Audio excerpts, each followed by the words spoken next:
Positive atheism Hindi channel प्रेक्षकों को स्वागत। आज मैं विवेक मोहन से लिखी हुई राजा राम मोहन राय पुस्तक में राजा राम मोहन राय का व्यक्तित्व के बारे में आपके सामने प्रस्तुत करना चाहती हूँ। राम मोहन की आरंभिक शिक्षा पहले घर और तत्पश्चात ग्रामीण पाठशाला में हुई। यदि राम मोहन चाहते तो उच्च शिक्षा जो कि देश के उच्च वर्गों के लिए उपलब्ध थी उसे पा सकते थे, परंतु उन्होंने देसी शिक्षा घर पर ही प्राप्त की, जिससे उन्हें देसी शिक्षा पद्धति की खामियों का पता चला। शिक्षा पद्धति की इन्हीं कमियों को दूर करने के लिए उन्होंने विस्तृत और संचलित आधुनिक शिक्षा पद्धति शुरू करने के लिए प्रयास आरंभ कर दिए। उस समय फारसी भाषा को दरबारी भाषा का दर्जा प्राप्त था। अपनी शिक्षा पद्धति में उन्होंने विज्ञान जैसे विषयों के साथ साथ फारसी भाषा का ज्ञान भी शामिल किया, जिसके लिए राजा राम मोहन राय ने अथक परिश्रम किया। राम मोहन ऐसे स्थान पर जन्मे थे जहां संस्कृत भाषा का बड़ा सम्मान था और ऐसे घर में पले थे जहां हिंदू और इस्लामी दोनों संस्कृतियों के लिए स्थान था। यही कारण था कि वे दोनों संस्कृतियों की भाषा के ज्ञान के लिए पटना जा रहे थे। राम मोहन की फारसी और अरबी भाषा के अध्ययन की आधारशिला पटना में ही रखी गई। उन्होंने दोनों भाषाओं के अध्ययन में गहरी रुचि ली।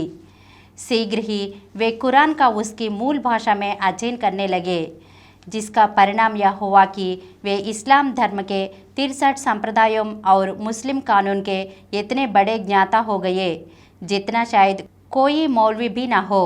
वे कुरान और इस्लाम धर्म तक ही सीमित नहीं रहना चाहते थे। उन्होंने अरबी के माध्यम से फोरफायरी के तर्कशास्त्र को पढ़ा और उस पर चिंतन किया। फारसी की गज़लों ने राम मोहन को बहुत रोमांचित किया, साथ ही इनसे उनकी बहुत विचारधारा में एक कड़ी और जुट गई। मुस्लिम एकेश्वरवादी विचारधारा में उन्हें सच के दर्शन होते थे। उनका मानना था कि एकेश्वरवादी विचारधारा आपसी एकता बनाए रखने में बहुत कारगर सिद्ध हो सकती है। इसमें कोई दो राय नहीं कि इस्लाम का अद्वैतवाद राम मोहन की स्वरचित रचनाओं में हर जगह दिखाई देता है। इस पर श्रीमती शमसुन्नहर मोहम्मद ने, जो राम मोहन राय से प्रभावित थी, कहा कि इस्लाम का जो भी सार था उनमें से भी अविनाशी था, वह सब राय ने खोज लिया था। एक समय यह भी आया कि राय इस्लाम धर्म के बड़े ज्ञाताओं और आधुनिक मुस्लिमों के गुणमान्य नेताओं में गिने जाने लगे थे।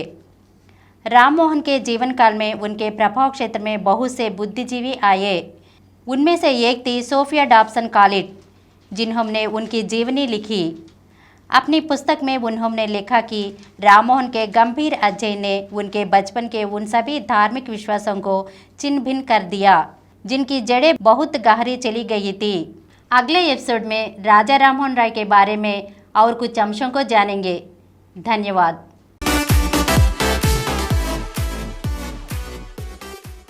Please download Samaram multi-channel app and watch your favorite channels from your mobile. App available on Google Play Store and subscribe to the channels. For more videos, please subscribe to this channel Positive Atheism and activate the bell icon.